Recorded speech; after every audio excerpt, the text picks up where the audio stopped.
My name is Becky Kiesel. I've grown up here in the tri-state. Probably will always live in Posey County. Life in Poseyville, Indiana is pretty quiet. At noon, the bell at St. Francis Xavier lets folks know it's time for lunch. For Becky Kiesel, this quiet community is more than just a home for her and her family. It is also the foundation for her craft.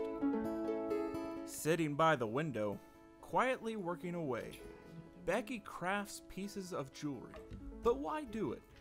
Why take the time to create something that you can go out and buy with ease? Well, there may be a few reasons. My grandmother had a love for jewelry, and it was started with turquoise jewelry. I mean, she just had a passion for jewelry, and I think I kind of inherited some of that.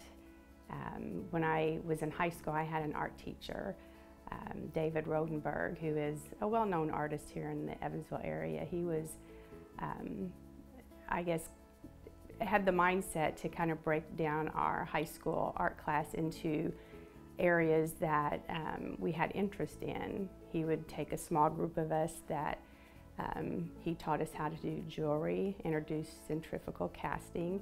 So I was really lucky that it wasn't just a cookie cutter art room class, typical classroom. A grandmother and an art teacher laid the groundwork. Becky would continue to college to major in the art she had grown to love.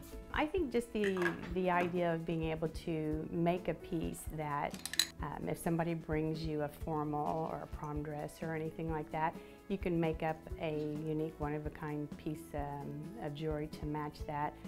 I've done that a lot. And of course, if I'm going somewhere and I don't have something that I particularly feel like matches the outfit, I'll whip something up as I'm, 10 minutes out the door.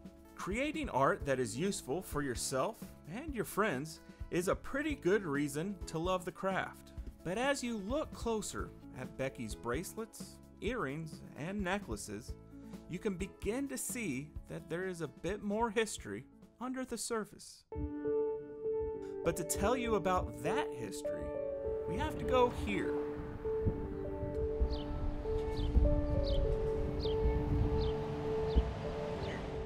This building sits quiet now, but not too long ago, these massive brick walls housed the Cargus Furniture Company.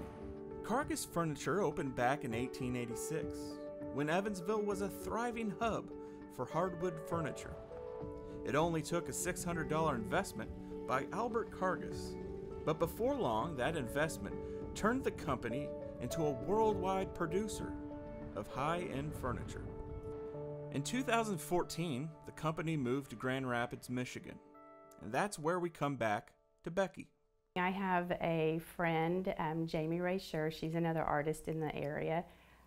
She had some relatives that worked at Cargus for years. And when they sold the business, she was looking for a way to have something for them to remember, just like a keepsake. And she went to their surplus sale and purchased some of the brass hardware pieces and came to me with them and wanted me to make some necklaces for Christmas. A little bit of a makeover gave these simple furniture pieces their own individuality.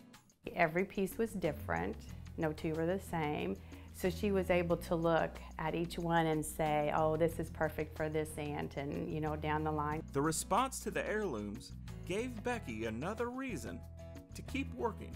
I go in and I just kind of search and find the different brass pieces just so I know where it came from. After that, I started going in myself and looking through the brass, trying to come up with ideas where I could use a piece, whether I'm altering it or adapting it in some way. This tranquil trade has given Becky experience and maybe a few extra bucks. But if you ask her, there's a little more to it than that. I've always had a creative side to me, and whether it's working with jewelry or interior design or anything, I just have always loved the balance that you can create. The jewelry especially gives me an option. Like if I have a gift that I need to give, I can almost always come up with something that I've made. And I think family and friends really enjoy receiving something that's been made especially for them.